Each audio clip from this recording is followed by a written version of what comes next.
Marrin, welcome to the podcast. Thank you for having me. I feel like we've been friends for a long time. We were introduced by Kate Duff, who I adore, and I finally got a chance to meet you when we did the opening for CMA. And I will say to you, you are the most lovely person, both on camera as well as in person. Well, that is the highest of compliments. I am not sure that I'm worthy, but I love your jewelry that you're rocking. We can do a quick fit check because we are on YouTube and everyone always asks me about it. This is my favorite. I'm obsessed with. This is the Gabrielle chain. It also can be done. I love that it can be done as a purse handle, but I personally love it as this big chunky chain. And then my second favorite is the miraculous pendant with this lovely, it's Mother Mary, correct? Yeah. And then the Ophelia hoops.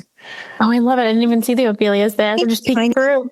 Because usually I wear so much jewelry and like all these chains that I'm a Latina, so I'll wear big giant hoops and it tends to look a little bit over the top. So that's why I love these little tiny ones. And then I've got a tiny little diamond stud on the other one. But this is my look courtesy of Marrin Costello. Thank you. Yeah, you're welcome. We're twinning. We are. I love it.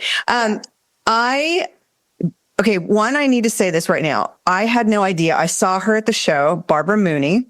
You've known her forever. I had to mention that because she's like, I've sold her jewelry since she was a little girl. She would do trunk shows and she loves you dearly. So I had to mention that straight up because you have the brand Marrin Costello, and you have obviously been doing it for a long time. If Barbara Mooney has known you since you were a little girl, tell us a little bit about that, and then I'm going to get you to do your intro. Sure. So Barb has been a family friend for many years. She's an institution in Alameda. That's where I'm from. She used to have a beautiful bakery and coffee shop a few blocks away from my elementary school growing up. And then she expanded to Daisy's. The coffee shop was called Jay's. She has since sold it. But she truly is an institution. She started Daisy's next to the coffee shop and then brought it to the main drag in Alameda called Park Street. And my parents' bar, restaurant, and hotel is also on Park Street. They've since retired, but it was the longest standing establishment in town in that, category of business they had it for, I want to say upward of 40 years, over 40 years. Wow. But Barb has been a family friend since forever. So everyone, at school would always go to Jay's for coffee. And then we would go to Daisy's after for shopping. And then she moved to Park Street. So then when we were in high school and beyond, we would always go there. All my mom and my aunts and cousins go there for, all of our gift shopping, personal shopping. She does merchandising better than most people on this planet. I mean, she is so impossibly talented and such a visionary. And yes, she's been a family friend. My cousin used to work for her in her store when she was in high school. Wow. But bless her, back in the day, she, I'm sure, did it to, pity me back when my stuff was like, plastic and not as seasoned. And she took a chance on me years ago when I went by when I was little, and she sold my stuff on consignment. And we did trunk shows. We would do events. I would just bring in different pieces. And when I used to make everything by hand myself, when it was still, a hobby and a glorified hobby. And she's just seen the brand through so many seasons. And now the brand is one of her top performing jewelry brands. Not that we parted ways, but I did a lot of soul searching and reinventing within the brand to make it a proper brand when it was, transitioning from a hobby to a glorified hobby to then, this is a full-time venture and we're going for it and it's blowing up. I did take a lot of time to make sure the materials were right, the manufacturing partners were right, that my staff was right, that our messaging was great, that our branding was, buttoned up. And during that time, when I moved out of California for, a point in time, we didn't have as much communication. So once I buttoned up the line and presented it to them again, they were floored and they brought it back in and it very, very quickly became their number one brand again. So Barb and her daughter Jillian and their whole team, they're family to me. I adore them. I love them. And this whole podcast could be about them. So shout out to Barb. We have had Barbara on twice and she's one of my very first fans. Like, has always supported the podcast. On our first year anniversary, she sent me flowers. She is hands down the most like loving, supportive person you could ever ask for. And her store, yes, her merchandising. Oh my God. When I met with her for a little bit I had 4 people I wanted to see at the show this time. And so I had a chance to sit down with her for a little bit. And the way she's doing her concepting now is it's like anthropology level. It is. And when we had her on last time was on a round table, and she talked about her last holidays concept and what she was doing and all that goes into it. And one of the other guests was like, when it was their turn to talk about what they were doing, they're like, I don't even know how to follow that. Like, it was like, she's amazing. So I wanted to make sure I said that because, when I told her, I'm like, oh, I finally met her in person. She's like, we love her. I've known her since she was a little girl. And I'm like, oh, I had to say that. Yeah, she's the best. She's family, and she is the manifestation of women supporting women. Mm-hmm. And she knows how to be a force, and she knows how to be your biggest supporter, and she knows how to deliver difficult messages. She's a veteran, but she also never fails to stay fresh and champion people who are coming up. Like, she's fantastic. I mean, she's amazing. I think one of her nicknames is like the godmother of retail or something. You'll have to ask her. It's incredible. That's a great term. The godmother of retail. I'm going to have to write it down. Please give everyone an introduction to yourself and a little bit of background, because as we've just been talking about, you've obviously been doing this for a long time. So give us a little bit of background and how the hobby came to be. Sure. So my name is Marrin Costello, and I'm a jewelry designer. I fell in love with the craft of jewelry when I was less than 10 years old. I got a bead kit from one of my aunts for the Christmas holiday. And then I basically learned how to babysit myself because I just obsessed over the craft and, discovered bead shops and then the antique shops. And I would rework old pieces, and I would get things at garage sales, and I would find findings and fixtures and hardware anywhere that I could to assemble things. And it started, selling pieces on consignment to local stores like Barbara's store, Daisy's. And I would bring pieces in plastic bags to my dance studio, and girls would buy things for $1, a couple dollars, a quarter, whatever. I would make everyone's prom jewelry and winter ball jewelry. And, I sold my first piece formally at a craft fair when I was 10. I still have a photo. Yeah, that's insane. Yeah. So, and friends and family would come by and, appease me and give me $1 and, take a couple things. And, it was something that I did for myself. It was such a source of creativity and therapy and joy for so many years. And I went to college, studied art history because I loved it, and then had a full career in fashion show event production. And at one point in time, and it's still, growing the proverbial brand, but not really viewing it as a business because it was my source of joy.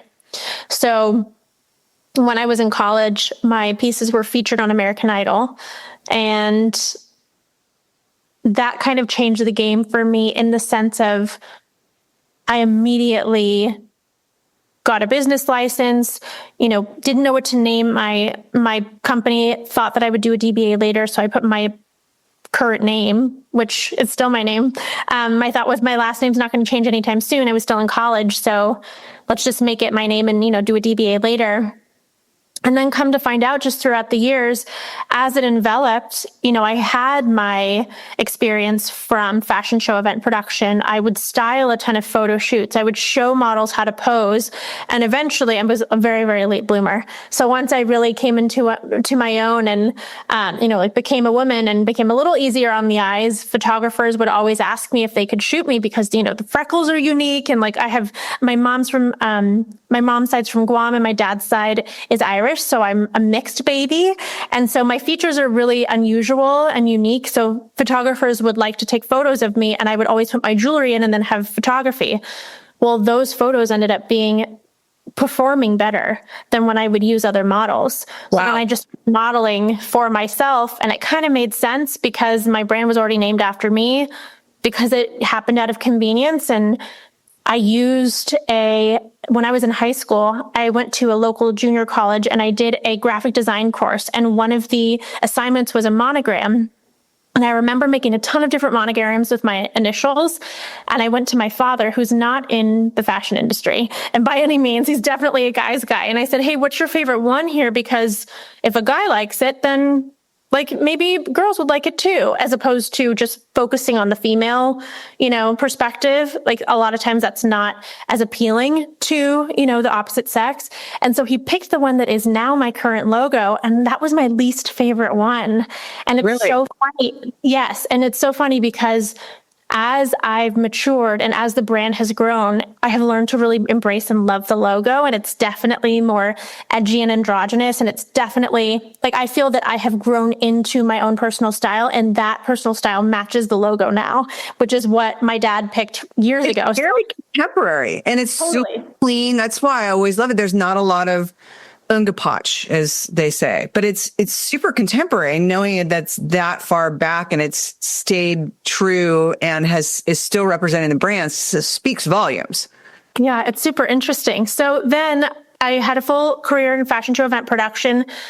I was still, doing the jewelry business full time and would travel the States. I partnered with Equinox and I traveled the States doing pop-ups, and I partnered with Bloomingdale's and I traveled the States doing pop-ups while still doing my fashion show event production job.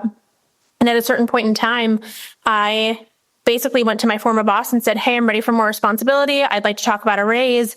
And she challenged me and just asked me, is this really what you want to do? Or do you want to really lean into jewelry? Because you could do this, but do you want to? And as an overachiever, as a type A firstborn former valedictorian, I was like, am I getting in trouble for doing my job well? It was devastating, right? Mortifying at the time. And it was the biggest blessing because it helped me go all in on myself and bet on the business. And I kind of never looked back. A year later, I hired my first employee in Los Angeles. A couple years after that, during the COVID, era, I moved to Tampa to build the brand in the Southeast. Now I'm based in Dallas on account of the Hurricane Milton aftermath, building out our fulfillment center. So this brand has basically become, global and, nationwide, obviously, but global because of challenges that have turned into opportunities. So I'm now on the other side of the craziness of the hurricane aftermath, and I'm closer to the light than I ever have been. And it's been so fantastic to see how the brand, even through all the challenging times, has made people feel fantastic. That is the why, right? It is so much for, yes, it brings me joy, right? But it's so much about how the brand makes other people feel. And this for me now is about legacy, and to even see you wearing the necklace. And you mentioned Kate Duff earlier, and she is in a group chat that I found out was called, unofficially sponsored by Marrin Costello Jewelry. And just the fact that people wear the brand and it makes them feel incredible, that is, even if I wasn't a jewelry designer, that is how I always want to leave an impression with people. And the fact that it has become a tangible product and the coolest thing about jewelry is that we attach memory to it. We attach memories and moments and significance to these objects that walk with us through life. And to know that the products are an extension of me and it's having that positive effect on people, it's kind of incredible to think that that's what this has become. A little bead kit when I was a kid has become this brand that makes people feel powerful and fantastic and fabulous and stylish and elevated and badass. It's really cool. I'm still flabbergasted that this started when you were 10, because I think of all of us, you dabble in this and that. And I think about me, like I moved my bedroom around 1,000 times. Like every week I was moving my bedroom around. And it's funny to me now, think about that's what I do for retailers and merchandiser and showrooms. But how, like the fact that you created this when you were 10 and were so entrepreneur thought process at 10 and doing trunk shows at 10. And that part of it to me is amazing, which is understandable why it has become a legacy brand, because of the tenured time you've spent organically building this brand. It's organic because you've stayed with it and continued to do it. And just you being your own model is an organic shaping of this company. It's not surprising, but it's mind blowing in the same sense. Well, it's kind of amazing because I don't care to be in front of the camera. I love the people, right? So like give the people what they want. And I love using models. We've used plenty of models this last year. They don't perform the way that the content does when I happen to be in front of it. So we're gonna, this upcoming year, we're gonna give the people what they want and really have the face of the brand and the name of the brand be more synergistic, audience facing. And I like it because the people like it. So, well, it speaks volumes. I mean, number one rule of social media now is getting in front of the camera, and because people want to know the person behind the brand. I mean, that's the number one reason why they tell everyone to get in front of the camera and go live and do stories and talk about what you're doing, because everyone watching wants to know who you are. And case in point, it's the same thing as building your own brand. It's so important. And I know so many people are not comfortable in front of a camera and not comfortable doing it. But like you said, give them what you want. And it does perform better. My friend Ashlyn, who is so effing beautiful, it's gross. I mean, it's gross how beautiful she is. And she's the kindest person.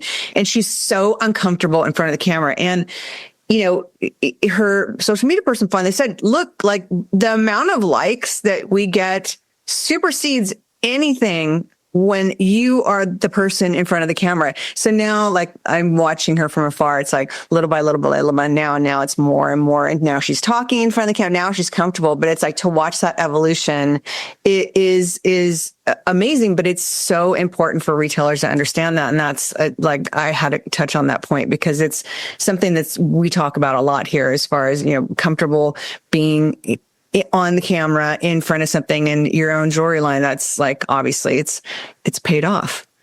Well, and listen, it's a muscle, right? I always was a performer. I grew up dancing, but I wasn't necessarily an actor speaking in front of people, right? Like that's kind of a version of what being on social media is. Not to say that it's not authentic, but, it's definitely a learned behavior and it's a muscle that you have to build. And I've gone seasons without doing it. I mean, and like between you and I and all of our listeners, the last 6 months have been the most challenging. I mean, the business is doing the best that it's ever been. And it's also been the most challenging 6 months and season of my life, personally and professionally, that I've ever had. So I haven't felt as called to be in front of the camera because I'm like, I don't care to complain to the world. Like the things that I have to share, the things that are heavy on my heart, not that I'm not a positive person, but I'm like, this is not the season for me to be like, hey guys, this is what I'm wearing for me in this time. But I'm also now approaching a season where I'm like, I'm so excited to get back in front of the camera, and I'm going to be a little bit rusty starting out, but that's okay. And it'll get better. And everyone starts out as a little bit of a novice, and then you hone in on your craft over time. I mean, I can't even think about how cringe my content from the early years. Just listen to the first podcast. Right? So, yeah, I mean, for those who are doubting themselves and might have a little bit of imposter syndrome, like there's no difference between you and the people that are doing it, aside from the people that are doing it or actually doing it. And also, no one cares. No one's going to know you have lipstick on your teeth or you're wearing the wrong outfit, or no one cares. They just want to see you. And that's That's the beauty part, is that's who they fall in love with, is you. And I'm so glad we touched on that. There's two things I want to talk about. And one is, now I've already forgotten it. Wow. That's what happens when you get older. This is pre-warning you. Honestly, same. So you touched on the toughest time, and you and I had met right before all this went down. Like we had this, Kate introduced us, and it was, meeting people this later in life and women in business is not super easy. I'll be honest. Like I've been very lucky to meet a lot of people through the podcast and through working through showrooms and meeting all these amazing people, but it's not the norm. And when Kate introduced us, you and I were on the phone for like an hour, and I absolutely fell in love with you. I'm like, we have to have you on the podcast. Cause she wasn't introducing me for you to be on the podcast. It was just like, I want two people to meet that I think both have great personalities, and they're both super strong women. And I love you, Kate, for that. But you and I hit it off, and it was like, great, and we booked it. And then the hurricane happened.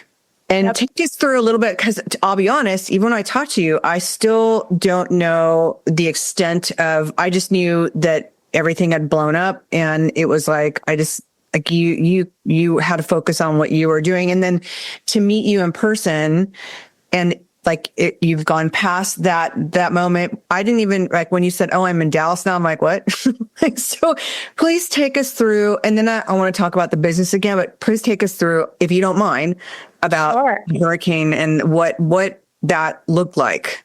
Sure. So this is the first time that I'm actually sharing the story publicly. So, and honestly, one of the first times that I've actually been in the internet world since all of this chaos has started. So this to me is like now my reintroduction into the social world, into media. So I'm very grateful to you, because I think that this was the little push that I needed after a very challenging season. So long story long, I'm in Los Angeles for a trade show in the fall of 2024. And then I'm in Dallas for a trade show.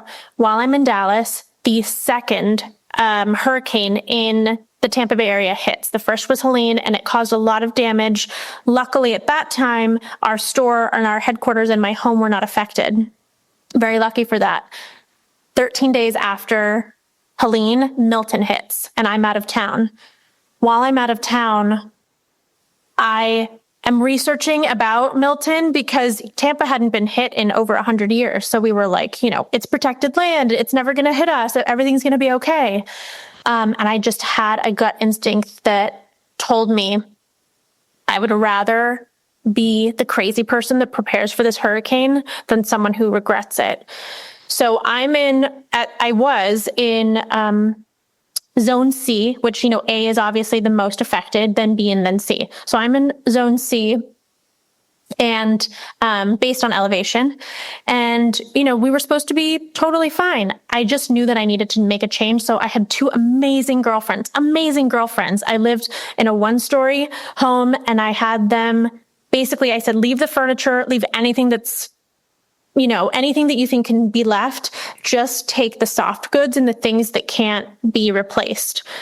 And put them in the second story of our office building, which they did, and I'm so grateful for. And I was the only person in that area that sandbagged, and the only person that boarded the windows.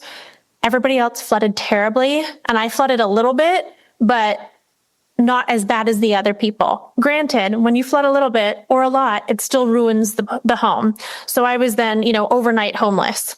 While this is happening, I'm still in Dallas. And I realized I can't go back. The streets are closed. It's a mess. There's no power. There's flooding everywhere. Oh my God. It's not just like a rainstorm and then it passes. Like there's a huge aftermath of a hurricane, especially in a devastated area. So I get in a rental car. I drive to family and friends' house, or not friends, but family house, right outside of Houston. And I stay with my aunt and uncle for about 2 weeks while I finally get access back to Tampa. When I come back, I realized during this time frame that not only have we been closed for business for basically a month because of the first hurricane and then the second, but we're launching in 4 new showrooms. So we have all these massive wholesale kits for our sales reps to get out. And then we also have all of the orders that have been backlogged from the first hurricane to ship out.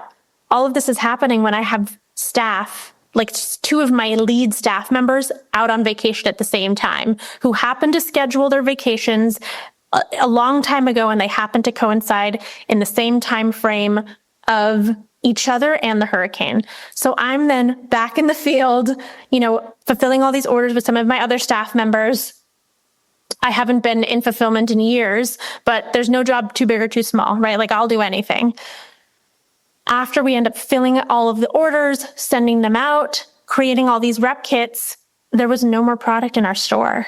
There was nothing to sell because all of the manufacturing orders were kept at bay because of these hurricanes, and because postal companies were closed, like shipping carriers were closed, we couldn't also get them. And I think that might have been around the same time as port closures too.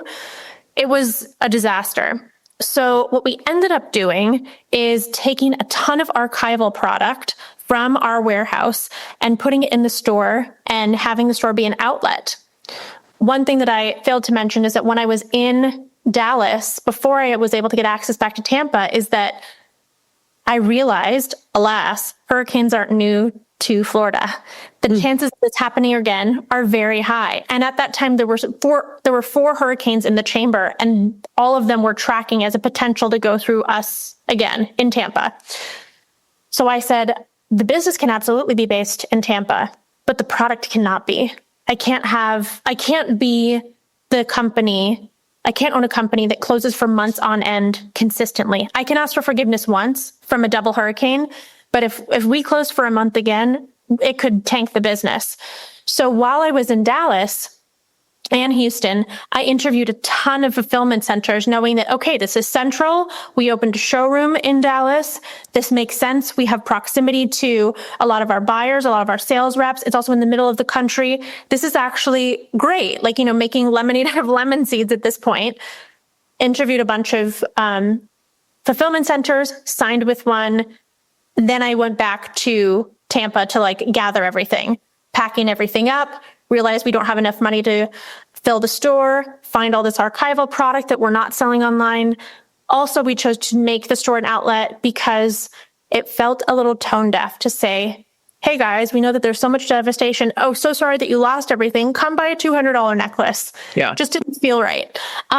So either we were going to have to do something with our existing, product line, or give the customers an offering that was juicy enough and made them feel good, or close house, or shut down. We did a mixture of that.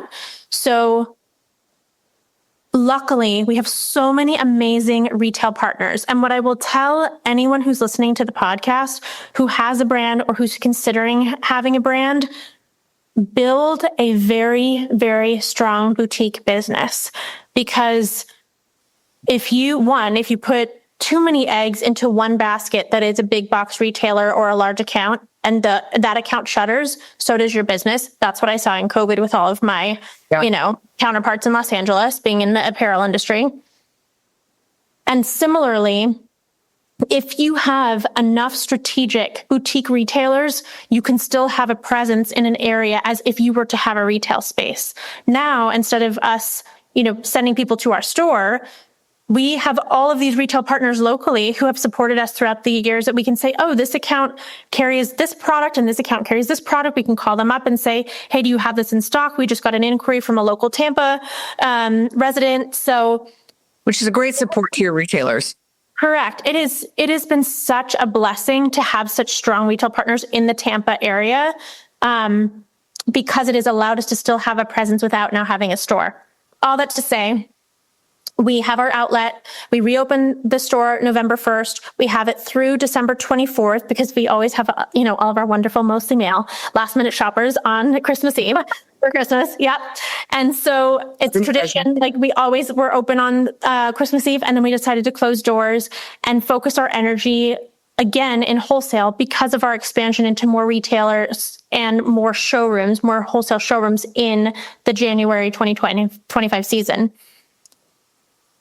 After I got back to Tampa from Dallas and started making all these changes, I only had 2 weeks to pack everything up, set up the store, get all of our shipments out, and drive back to Dallas by myself with all the product in the car to set up our fulfillment center. Why? Because we were approaching Black Friday sales. So I needed enough time to get into the fulfillment center, set everything up, and be up and running so that the day that we started, because Black Friday doesn't start Black Friday anymore. It starts far earlier. So, which is already what we had promoted and planned for internally. So I set everyone up here, drove to Dallas, found an apartment, a temporary month-to-month Airbnb that I was like, cool, this will be fine. I'll just live out of a suitcase, no problem. And set up that fulfillment center. Well, come to find out there were a lot of issues, a lot of orders that shipped out wrong. It wasn't the best experience. And I will say that we interviewed a lot of different fulfillment centers and they were absolutely the best of that bunch at the time, but it just didn't work out well with them. Also, what had happened Black Friday weekend is there was an incorrect integration between our website and their portal, and people could not check out. So we had no sales Black Friday weekend. Oh my God. So all of these decisions that had led up to Black Friday weekend were pretty much not for nothing because we didn't get any sales. Not because we weren't driving people to our store, but people could not click the button to check out. Like there was a disconnect in the functionality of the sites. So then we, pivot again, and we're redoing things again, and we make up for it and we extend the sale. And then, I'm still running into challenges with the fulfillment center. You stayed with the same fulfillment center? Currently, no. Okay. Currently, we're not with them. So this is, for me, it felt like a moment when we parted ways with the fulfillment center. I was not treated with respect by one of the principals of the fulfillment center. And I would bet every last dollar that if I was not a woman, I would have been treated differently. And that's not the lens through which I look at life. I mean, to me, I'm like, don't call me a boss, babe, call me a business person. I'm like, listen, business is binary. It doesn't care what your gender is. You need to perform and be excellent and you will win, and if you don't, then you will lose. But in this instance, there's absolutely, this is something that I know that I will share with young women in learning how to advocate for themselves, because it was really despicable how I was treated. But I'm very proud to say that, I handled myself with grace. And ultimately, was it like, oh, it's just your little jewelry line. Don't worry about like like we have other sportswear companies or like sports equipment companies that we've made mistakes, but they haven't whined about it. Is it something like that? Like I can imagine. I was spoken to very condescendingly. I was also spoken to by a gentleman, a man with a very loud voice, in a very condescending tone. Not only was I called crazy, but my business was called crazy. Wow. There was a lot of belittling. Vernacular. And I knew in that moment, I just was like, oh, this has nothing to do with me. This is a tantrum. So, anyways, all that to say, we parted ways, but alas, we're still in the thick of holiday season. So what do? I go on Craigslist, or not Craigslist, what is it called? TaskRabbit. I go on TaskRabbit and I find a ton of temps to come in and help me continue packaging everything while I'm also interviewing 20 more fulfillment centers. Oh my God. Then move. And this is also all happening before our largest launch in 3 different major showrooms in January. So now that's, after Black Friday, Cyber Monday weekend, which is effectively the end of November. Now we're in December. I'm dealing with all of this and interviewing and also still running the company and saving face for all my staff and making sure everyone's taken care of and, making payroll and doing all the things. and prepping for a massive, massive, massive launch for the January season. So finally interview a bunch of different fulfillment centers. I find one that I really like. The owner hits on me. So I'm like, well, that's not going to work. That's, that's just, we're not going to do that out the gate. And also, like, I'm so glad, so grateful that I found that out earlier on, but that's not someone that I want to do business with. Like, for me, business is first, before any of that nonsense. And anyone who knows me knows that. So then we end up signing with another fulfillment center, which is fabulous, now fabulous. During the very, very end of December is when we met them. And I ended up signing with them and dropping off myself again, all of the product to them on the Monday before Dallas Market. Oh my God. Day before Dallas Market starts. And just for context, for those who aren't in, I think most of your folks are in the wholesale, like gift wholesale industry, but basically January, pretty much every single day in January, there is a trade show. Weekends included. If you're not at a trade show, you're traveling to it. So the day before the trade shows start, that month of trade shows start, I'm delivering all my product to a fulfillment center. And you're driving it. Physically. Yeah. Because I'm now the only person of my many team members who's in Dallas, because now everyone has remote jobs, right? Because we completely restructured the company. That's also what happened in the last couple of months. I had to restructure the entire company.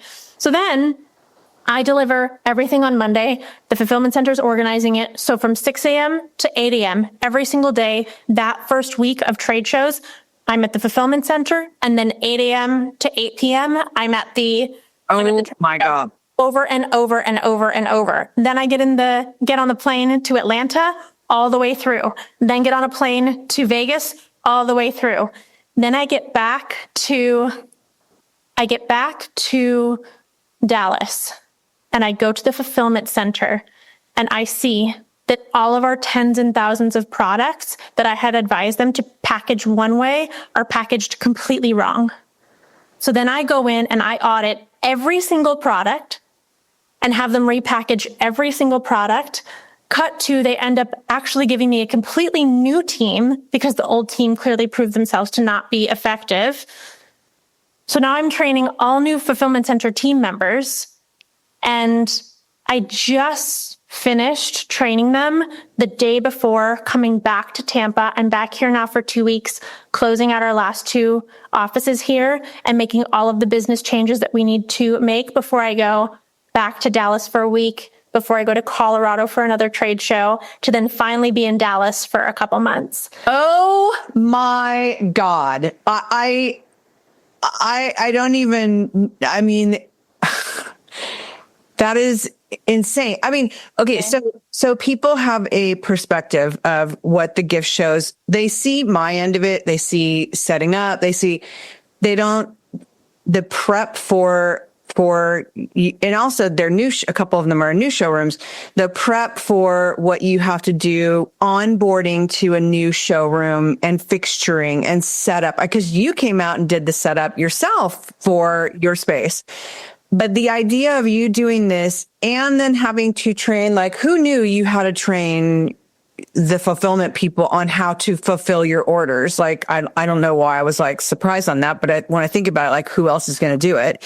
But doing all that, as well as like your store that was running and packing that up and your office. I don't know how you have hair. I'll be honest. Like, oh my God, Marrin. This lipstick has become my superpower. I'm telling you, whenever I'm having a bad day, that's why I wear it at the shows. I swear to you, like, whatever it is, for me, it's jewelry and lipstick. Find what gives you superpowers and do that every day. Because if I didn't have an obscene amount of caffeine, which I'm not usually a caffeine drinker, like at my best, I'm like celery juice all day long, but I'm like cracked out on caffeine, wearing a ton of jewelry and red lipstick, popping on my red lipstick and making sure that I have like a fresh blowout, because that's like the one semblance of like normalcy that I had in my life at that point.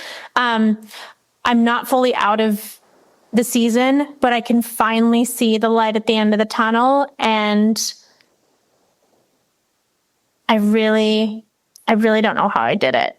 I'm not really sure how I did it. I have a lot of energy and I have a big energy reserve and I have a lot to give and I'm a joyful person, but I hit some crazy lows this last 6 months. Well, I just keep thinking like how do you replenish you? How do you replenish your soul when you are running on Fumes, high adrenaline and fumes and a constant state of just running? Like how do you refill you? And obviously you have it, but how do you even do it on the littlest point along with the red lipstick and the blow up? But like, how do you get back to you with all of this? I will say that I am not someone, first and foremost, I'm an extremist. I have an on button and an off button. And I love my work. Sure, I'm a workaholic, but I also have no problem putting down my work for a week if I need to, right? Like on a proper vacation, which I haven't done that in years. But, but I also understand, like, have I done this pretty much all by myself? Yes. Is that a blessing and a curse? Yes. And I also understand that I don't have a significant other, children, a pet, a houseplant that's pulling on me that also needs my attention. I strategically have set up this series or this stage of my life to pour everything that I have into my business because I know that it's not going to be forever. So all that to say, as someone who doesn't believe in balance in the sense that as an entrepreneur, you should work 9 to 5 and that's it. And then you should do like a crazy morning routine and a crazy evening routine and then have your weekends off. I'm just not in that stage of business right now. For me, working and pouring into myself and my brand gives me life. And it is synergistic, right? The more I pour into myself, the more my brand thrives. And I knew going into this that this was going to be a season of me not having balance, pulling myself up from my bootstraps, knowing that it was just a season, and I guess just getting it done. But like, even yesterday, I had a full meltdown with one of my best friends, and I was like, I'm really tired. Like, I'm not an exhausted person. I'm really tired. I don't know. I mean, there's very few stories I've heard that are like that. And I thank you for sharing that because knowing that you haven't really talked about it and now here you are on a public platform talking, but it speaks volumes for you and it speaks volumes for any entrepreneurs listening to, because there is a lot of that's literally blood, sweat, and tears. And there are times where that's all you're going to be dealing with is your business. And that is obviously what has created such a successful company because of your passion and caring about since you were 10. But certainly all of that is what got you to this point of being able to deal with it. And like you said, that's my grandmother always used to say, you fall off the horse and you pull yourself up by your bootstraps. So that's the first time I've heard that since my gram. But it's those moments and those times of hardship and pain and lack of sleep and caffeine, that is all what is going to pay for the success of down the road. And because you're doing it yourself and it's not like, okay, let me know how it goes, guys. You are literally doing yourself. And everyone says you could have other people do something for you, but if you do it yourself, number one, you're going to know how to do it again and again and again. You're going to be able to teach somebody how to get through it. And you mentoring young entrepreneurs, you are going to be able to be the biggest gift to them, but certainly your brand. And I will say, above all, my faith is the reason that I keep going, right? Because I pray all the time. And I say, if this is what I'm supposed to be doing, give me a sign. If I'm not supposed to be doing this, give me a sign. But when the doors are flying open for me to open up shop and move my business to Dallas, and doors are flying open and people are obsessed with the brand and everyone wants to pick up the brand for January shows, and then doors are flying open for me to move to a different fulfillment center, I just think that I now, at this stage of my life and at this stage of my business, I am fully bought in to radical acceptance and fully bought in to learning the lesson once and learning it hard. I have no interest in learning the same lesson over and over and over, effectively dating the same guy in a different body over and over and over. Like, I have no interest in doing that. So if what I did in the last 6 months is what some folks do in 6 years, like, I'll take it because I'm committed to excellence. I'm so grounded in my faith. This is just a video game. We're spiritual beings in human bodies, and everything is real and everything is fake. Like, ultimately, I have the perspective of we can't take it with us. And while we're here on earth, I do believe I'm obsessed with excellence. I think that you should do something well or not do it at all.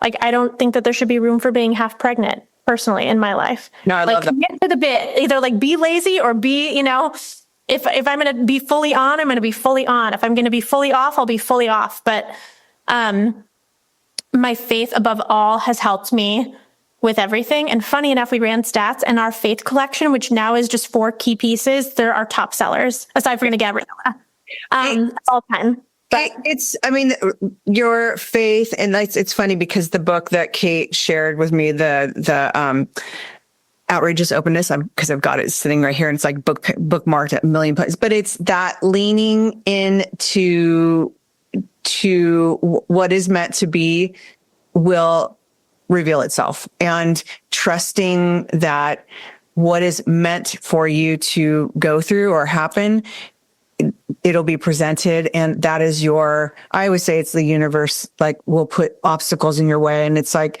how you handle that obstacle. You're either going to go over it and meet it, or you're going to go around it, and we're not even going to deal with that. And I think meeting it head on and going through it is always, to me, the best solution. I think those are the biggest lessons. They're also the hardest lessons. But I love your story. You blow my mind. That's all I gotta say. And I will tell you, if you were to speak to, my tribe, some of my best friends, a tribe of therapists, they'd be like, yeah, she was an absolute wreck over the last 6 months. And I think that anyone with, half of a brain and a quarter of a heart would be 100% wreck over all of this. But they're just, what are the options? Like, what options do I have? Am I going to quit? Am I going to going? Right. Am I going to quit? Am I going to fold now? Like, this is the thing that's going to take me out. Like, I don't know. I just feel like I'm stronger than that, even on my weakest days. And there have never been so many times than over the last 6 months that I have been like, what am I doing? I've got to close shop. This is crazy. Like, no one should have to go through this. But also in the world of entrepreneurship, my story is not unique. Every single entrepreneur that has sustained a business, for me now, like close to 2 decades, over 2 decades, they're going to go through, I can't even imagine the stories that Barbara has. And she and I were going neck and neck with all of our stories just from this year. We were like, oh, guess what happened to me? Oh, guess what happened to me? Oh, guess and then even we would, because she's, in my hometown. So I was back there for the holidays, and we did a trunk show. But even at every show in January, she'll be like, you'll never guess what happened to me since I saw you last week. Like, it's true. It's like all of, the obstacles. There's a store, I think it's Maryland, Sweet Elizabeth Jane, and there was flooding there, like the river flooded, and her store was completely like gone, like flooded out, like there was nothing. And she rebuilt it all over again. It's the story of rebuilding, and that strength that comes from within is like, women are rock stars. Like there's a reason why women are the ones that have the baby, like the babies. And women are stronger than, I think than anyone realizes, especially women themselves. I don't think you really realize how strong you are until you're the fire's put to your feet. And it's, like you said, what am I going to do? Quit now? It's like, and that now it's like, I think about fast forward 5 years when something happens and you're going to like, please, this is what we're going to do. And it's going to be so easy. And it's like, it's fine. It's like moving on, like bring me the real problems. Like, and funny enough, what I thought about during the season, I just thought, oh my gosh, I could do 20 COVIDs that, based on what I did, I could go through 20 versions of COVID and, over the last 6 months of what I just experienced. but I wouldn't have been able to experience the things before COVID. I would have been able to experience COVID with such clarity and sound, such a sound mind if I hadn't experienced the things before. And I wouldn't been able to do this without having COVID as, under my belt of like, everything that you're experiencing is preparing you for the next thing. Mm-hmm. So Lord knows what this is preparing me for, but yeah, it's been a wild journey, but I do feel finally, there's always been a light at the end of the tunnel. And I know that when there are tough seasons, they're not going to last forever. And let's be honest, like, this is not a health issue. This is not someone's life that's being compromised. This is business. And is it survival? Yes. And is it so important? Yes. And do I have, other people and their livelihood to look out for? Yes. It's very, very important and intentional and meaningful. And there are far bigger problems too. Yes, these are hard problems, but like, let's be honest, there are far worse things that have far more variables that people have a lot less control over. Yep. I used to say, it's not a liver, it's retail.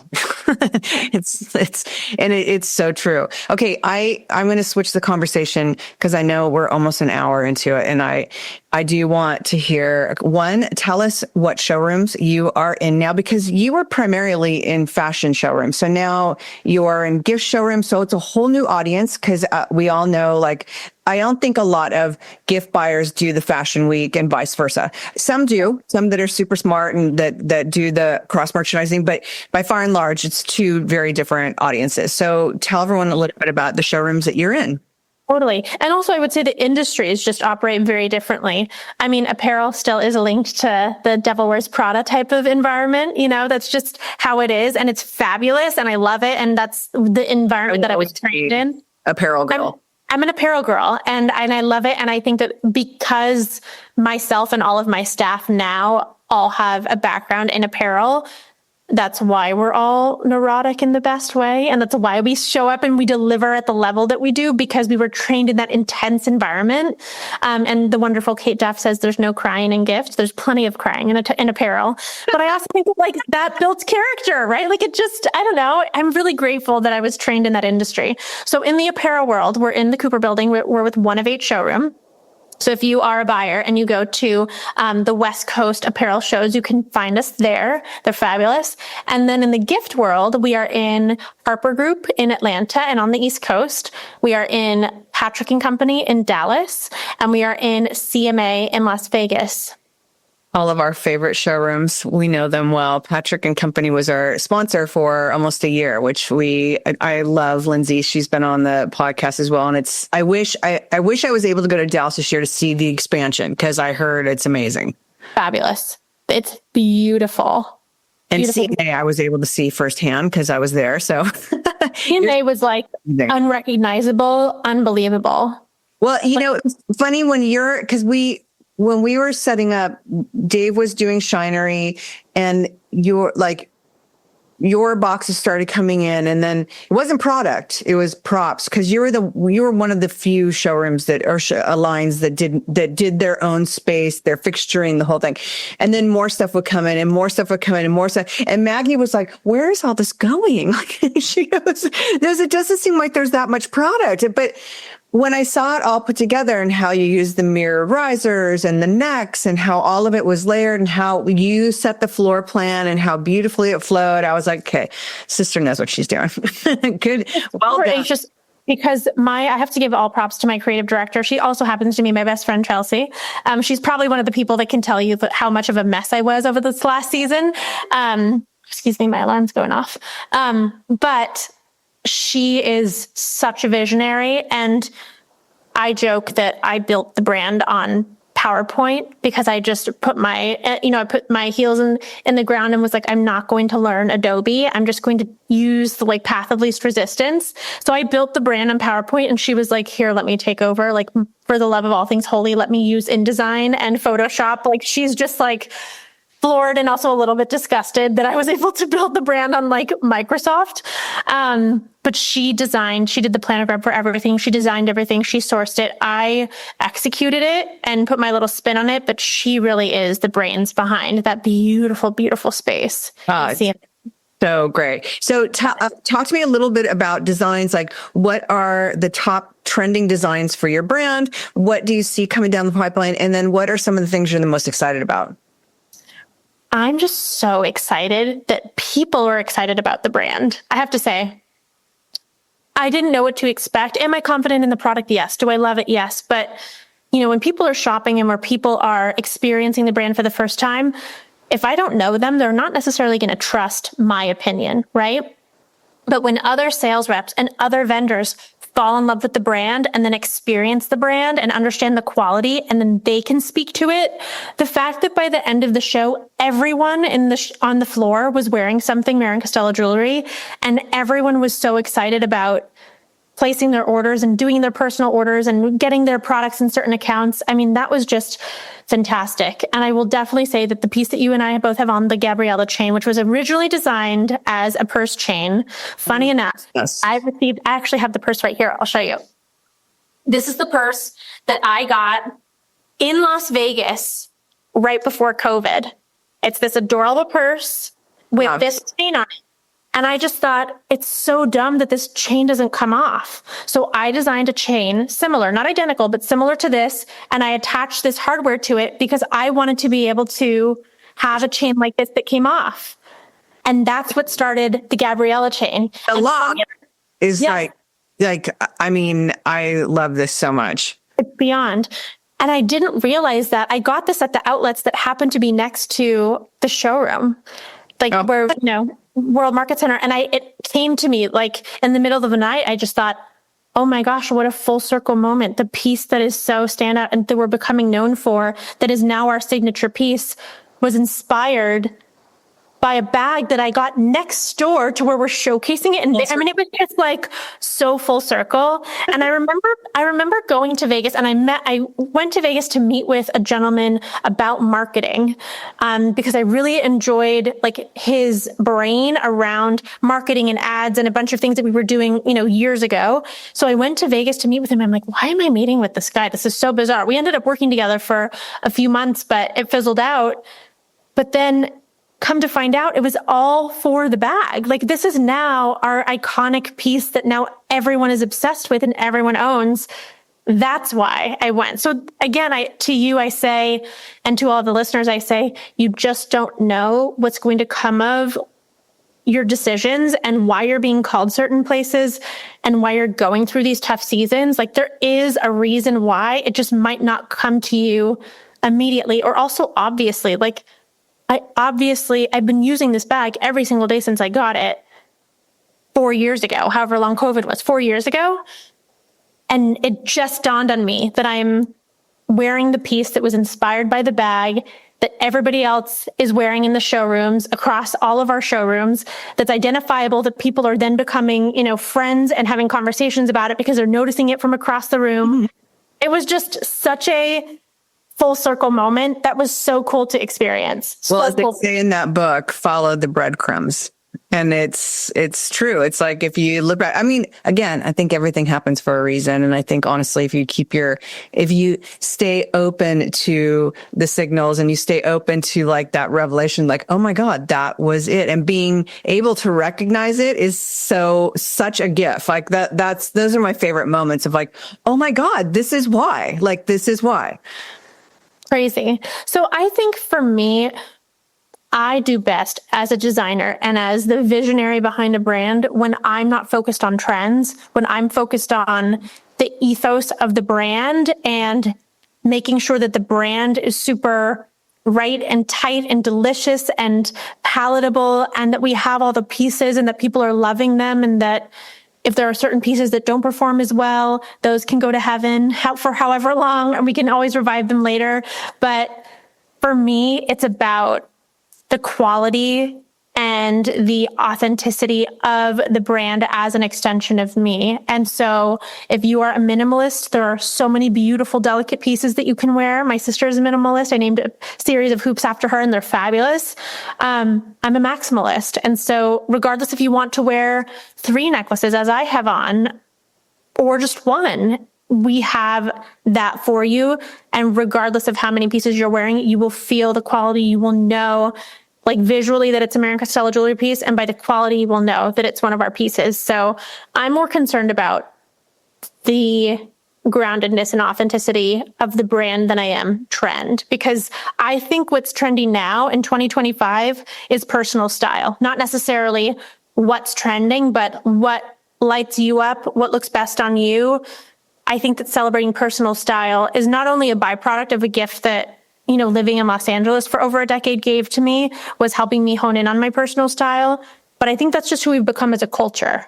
Yeah. I think one of the things what I talked about during the unboxing is that the weight of things, because it's, you know, there are a lot of jewelry lines in the gift industry, and there's not as many that have transitioned from fashion into gift. And there's a very big difference between them. A lot of it is the weight of things. And I've bought jewelry for the pharmacies I've bought for and my own stores and whatnot. And, you know, I'll do a mix of high and low. And this isn't like so sky high. Some of them are investment pieces, but the weight of things and how they're made, like even I talked about even like the clasp at the back is not so freaking small. You can't get your nail to open up the latch. Like they're weighted pieces, but they're pieces that look and feel like they are going to last you a lifetime. And I still love it. It's like sweat proof, shower proof. What's the third? Like where Hypoallergenic. It doesn't tarnish. You can wear it because I don't take my jewelry off.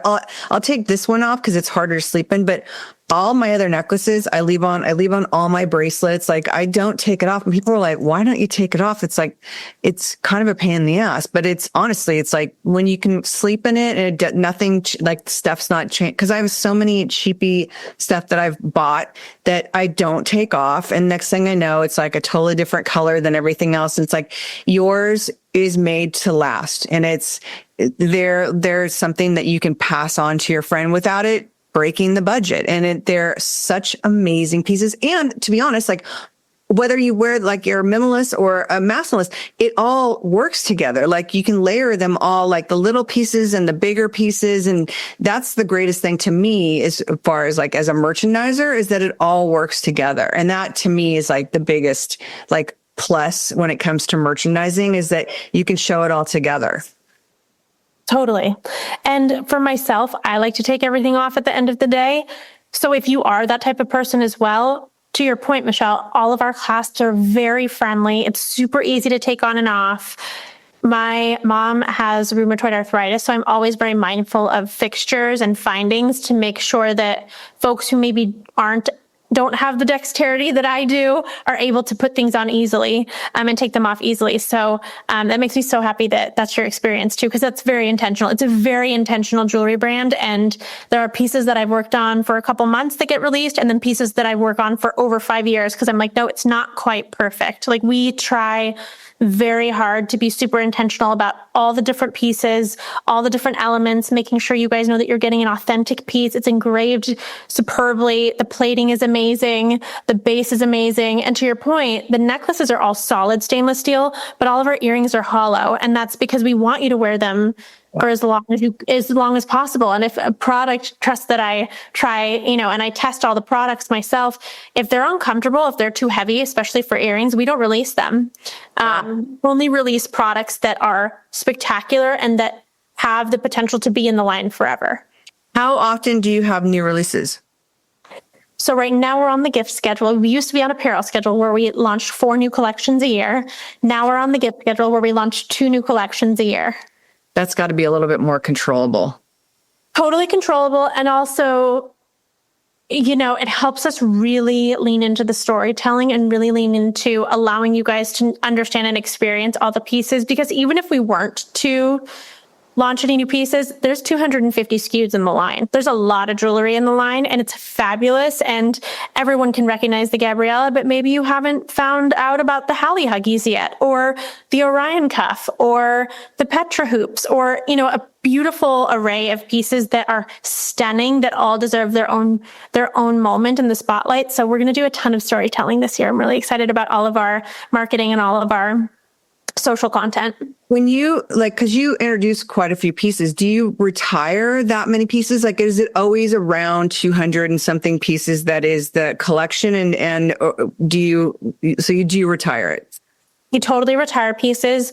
We have some pieces that have been in the line for, as long as I've had the company, for, multiple decades. And then there's some pieces that don't perform until 3 seasons later. It's usually a slow burn, but right before launching in January, we retired, I want to say, a third of the collection. Wow. And that was before we got to 250. So the line used to be really, really, really big, but we also didn't have to buy into all of them as much, just because of, with growth of a company, the SKUs do better, you get more. So we've just become really strategic with which ones we keep, which ones we don't. And I will say too, as a designer, I'm not a designer that has so much attachment to any particular design. Question. If it does well, then I love it. Like, if this is not about me, this is about the people. So like, if the people love it, we keep it. If they don't, then we don't. And that's okay. Like, I've been in the game enough time to know that if something didn't perform really well in one season, but then it's super hot in a couple years, you can always bring it back. Because it's not like we launch anything that we're not super, super proud of. Or, similarly, if there's a piece that does really, really well, we try and iterate on that over and over and over to give people what they want because they love it without being super redundant and repetitive. Oh my God. I could talk to you for hours, and I know we've already been about. Let's do it. I'm available. I want to listen to this. I'm like, thank you so much. Do you still, because you're a podcaster as well, how often does your podcast come out? And it's Marrin Costello Radio. Yes. So right now we are taking a sabbatical for the 2025 season to focus on other things, but we have a lot of fun podcast projects that are brewing for the upcoming years. But we have hundreds and hundreds of episodes, and very, very, very few of those episodes are time sensitive. So I would encourage anyone to go back and listen to any of them. We have everyone on there from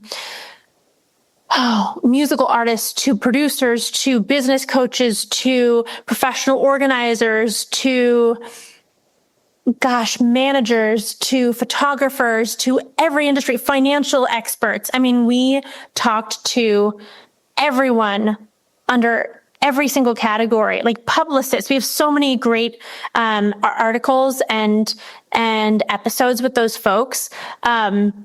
And it's basically intentional conversations with impactful people, and where we celebrate entrepreneurship, and we talk about things that are taboo, but things that maybe people don't necessarily always ask. And my methodology being on the show as the host was to ask questions, as simple as they might be, ask questions that my former self or that my younger self would want to know. Because you and I, Michelle, can have amazing conversations about, the wholesale industry as an example, but we might throw out certain words or terms that folks might not understand, and they might not understand, certain nuance to the conversation that we're having. So I interviewed all of these folks as my younger self to get very, very granular and very personal with them in a way that people who weren't in the industry could connect with anyone across any industry on the show. So it's really, really fun. So I encourage anyone to listen to some of those episodes. I love that. And tell everyone where they can find you, social media and websites, etc. Sure. So my personal website and my personal Instagram handle is my name across all platforms, Marrin Costello, 2 R's, 2 L's. And then the brand is Marrin Costello Jewelry on Instagram and on the website. And they can, for people that don't buy wholesale, because there's also they can purchase from your website. They can purchase from the website, and I think we should do a special code. Ooh, let's do that. You want to do that? Maybe we can put it in the show notes. We can decide on a value after we hang up, so that I don't get in trouble by my team. And then we can put a simple code in the show notes for you guys. Have that for everybody, and then we'll do a separate post on it as well. Thank you. That's amazing. Of course. My pleasure. And if you are a wholesaler, we would love to hear from you. You can email wholesale@marrincostello.com and we can help get you set up with an account, and we can send you our line sheets. And anything that we offer is also on the website. So you can also go to marrincostellojewelry.com and check out the line and message us anywhere. We're available. Social media, email, chat box, like we will see your message, find us anywhere. But the fastest way to get a hold of our wholesale team is wholesale@marrincostello.com. Thank you so much, my friend, for being here. I knew I adored you before. It's like you are like on a whole other level now. Like, Miss you so I much. am A friend that I've only seen in person 1.5 times. I'm completely in awe of you. So thank you so much for spending this time with me. This is the best treat to the end of the day and the end of the week. I'm so honored. Thank you for having me. For you. It's like, isn't it 6 your time? 7:16. I'm on the East Coast right now. Oh, girl. I'm in Tampa. No, I still have hours of work to do. Girl, are you kidding? Any day that ends in Y is a work day for me this season. We are good to go. Oh my gosh. Thank you. The best.